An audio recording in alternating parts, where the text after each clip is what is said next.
About 3:15 this afternoon. Eyewitnesses saying that green Jeep Cherokee came speeding towards Terminal 1 in the inside lane of the two approach roads. That's the one which is reserved for the use of taxis and buses. It apparently went through about 30 miles an hour. As the driver approached, he swung out to the right of the road before driving into the door, as you can see from that graphic sequence there. Now, a spokesman for BAA confirmed the vehicle was driven into the front door at the check-in area and that it caught fire on impact. Busiest airports, of course, especially at this time of year.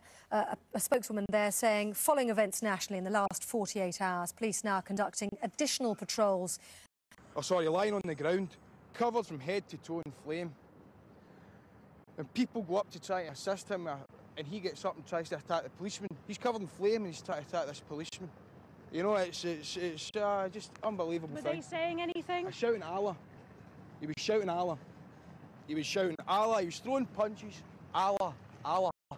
The attack comes hard on the heels of failed car bombings in central London.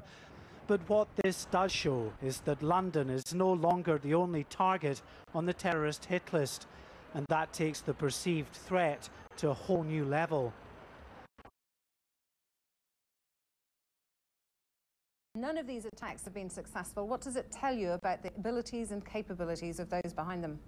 Well, while there are several unknowns, I think that one conclusion we can draw is that Al-Qaeda and Al-Qaeda like-minded groups will remain. They have the capability and the intent. And although they have been unsuccessful, and this, the two cases in Scotland and the UK indicate that this is unsophisticated terrorists because they don't have probably the violent jihadi training that other groups before them have had. One hallmark of Al-Qaeda's success is that they have been able to rethink, regroup, and develop new strategies. And because they are highly determined, resilient, and innovative, they will likely, rethink of new ways to perpetrate successful attacks in the future.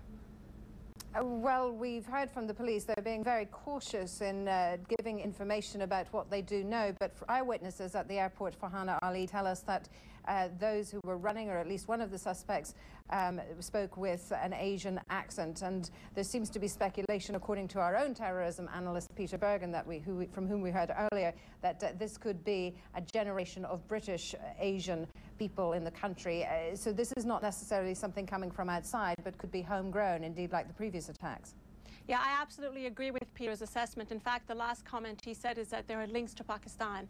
And Peter is absolutely correct that while there's a homegrown terrorist network, you still have international links that play an enormous role in the way that these groups are able to operate, or even able to provide, logistics and funding or communications networks that they have with groups outside. I do think that if we look at the failed or disruptive plots in England in the last few years and those who've been convicted and stood on trial, you do see a very strong Asian connection. And when we say Asian, we're really talking about those Pakistani descent, and that's going to remain a problem for years to come.